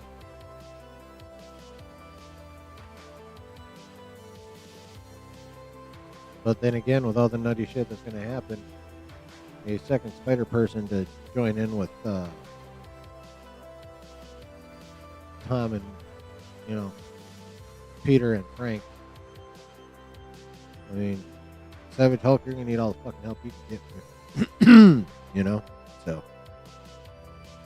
But yeah, Gwen Stacy makes much more sense for Sadie Sink to be playing than Jean Grey does in a Spider-Man. Now, Sadie Sink in general, the idea of her playing Jean Grey in general, that makes more sense than making her Gwen Stacy. Like overall in the general Marvel zeitgeist. Like I think casting her as a young Jean Grey makes more sense than casting her as Gwen Stacy. But since we're talking about a Spider-Man movie and not an Avengers movie, not an X-Men movie, Gwen Stacy makes more sense than Jean. At least in my opinion. Yeah. What do you guys think?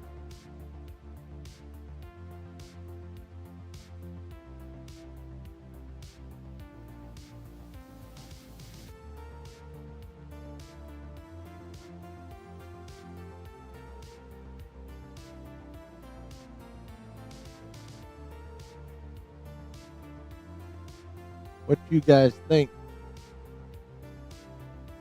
And this really is the final subject.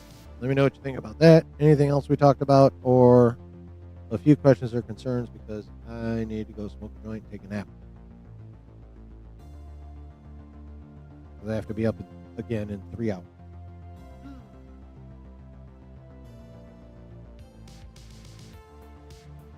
Be right back.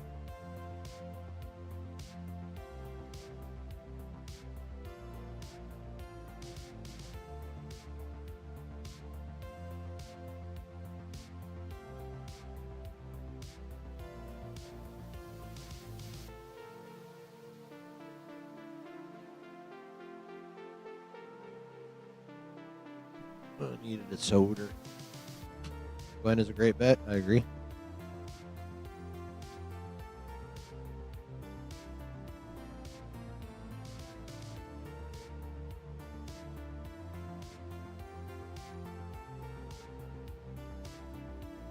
There are rumors that another chair watch will happen August 27th. Yeah, no. Nope, that turned out to be bullshit.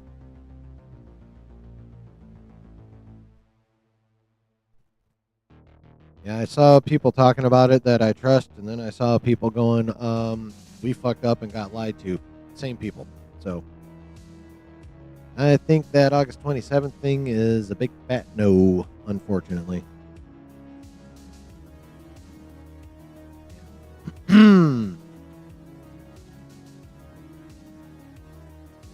Yeah, really.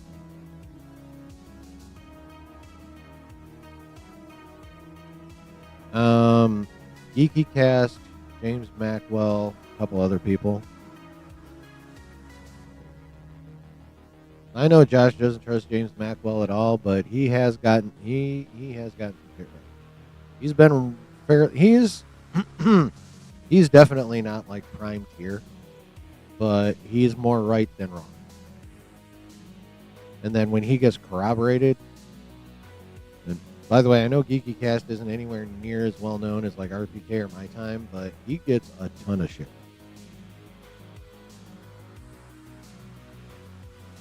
So when Macwell, and by the way, Geeky was one of the first people to put that rumor out there. By the way.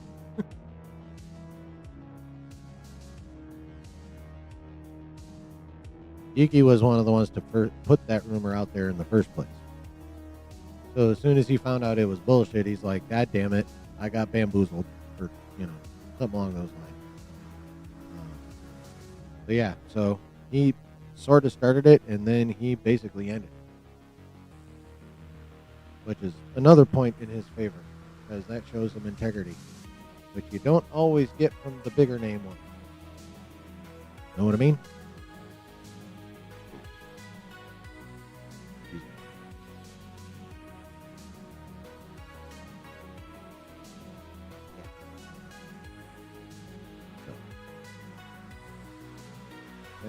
That's the deal with that.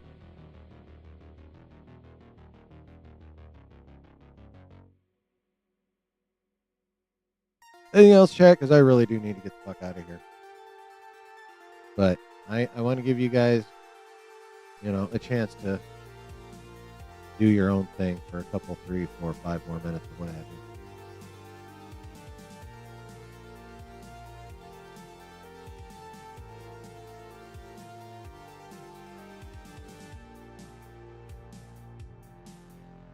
By the way, any Nerd Avengers in here remember when Josh used to play this music?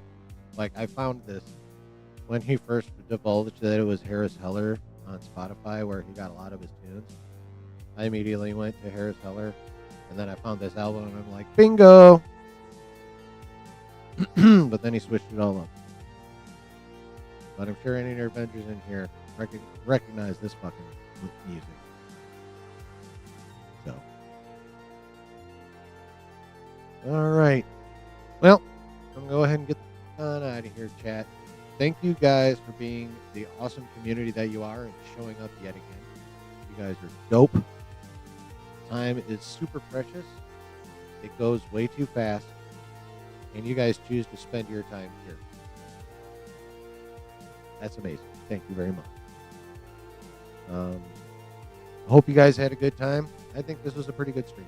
I think we did pretty well. I think we had good discussions about each story. I think this is a pretty good stream, chat. I hope you agree.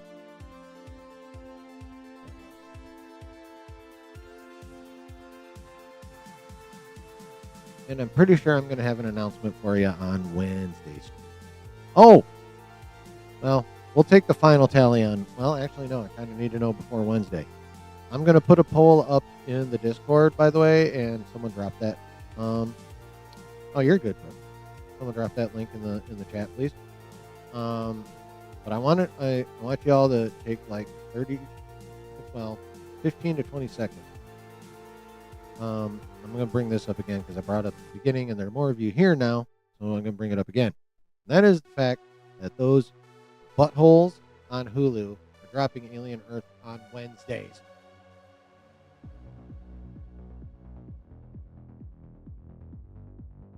And obviously, we're generally pretty busy on Wednesdays. So, we can do this one because we're having fucking watch parties for this show. Like, that's a given. Now, the question that we need to decide is how they're going to operate. We can, A, do combo streams on Wednesday, where we watch Alien Earth and then talk about nerdy news. Or we can just keep the Wednesday streams as they normally are and do watch parties for it on Thursday. Wednesday a bad day for me? Yeah, I'm already streaming. Fucking Hulu's interfering with my shit. Don't these fucking studios know they're supposed to drop shit on Tuesdays or Thursdays? Like, what the hell is wrong with them? How dare they interfere with my dinky ass little channel's live stream? Greedy fucking cock. Yeah, seriously, how y'all want to do that shit? You want to do combo Wednesday or regular Wednesday and watch party Thursday?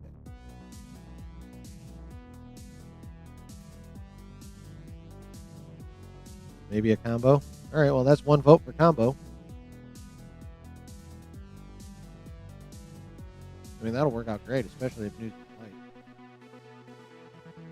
Of course, the premiere next Wednesday is a 2-episode.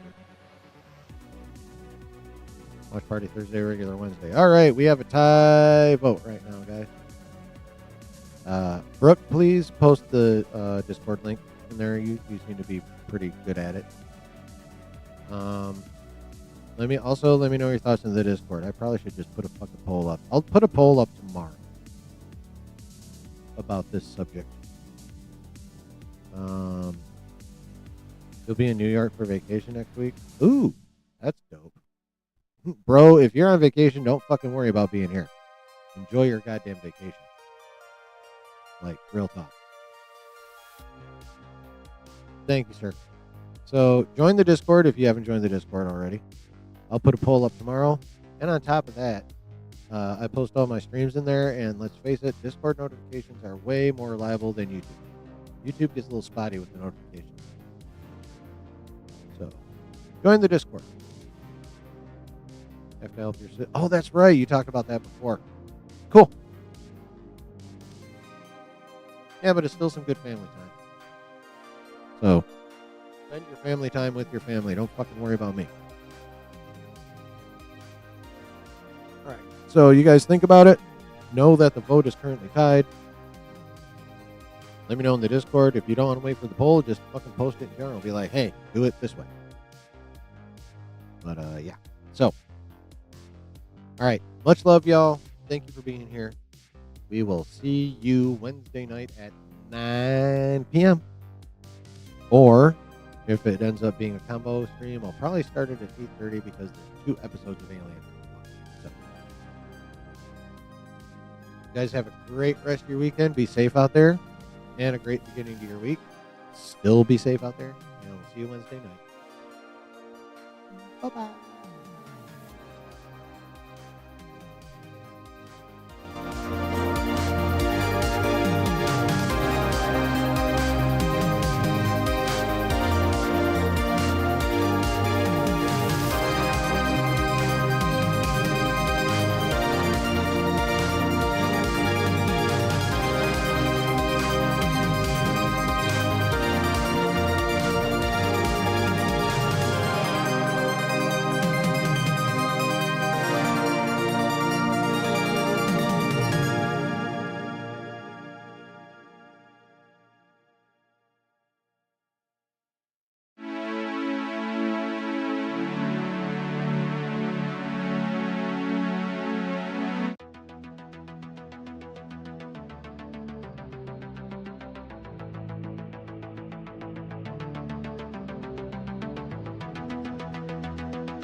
Oh, yeah. I am straight ripping old school Josh music off right now, and I don't give a fuck because I love this music. I miss it. Anyway. Once again, chat, I am going to express my massive amount of gratitude to you guys for being cool enough, well, for being awesome enough to hang out here. in the basement and listen to me blather about nerdy shit. You guys are fucking dope. I hope you have as good a time in here as I do. Because you guys are the reason this place is fun in the first place. Honestly. So, thank you for being a most awesome community. Thank you for being here. Thank you for listening. Thank you for hearing, even. Really appreciate it. See y'all next week.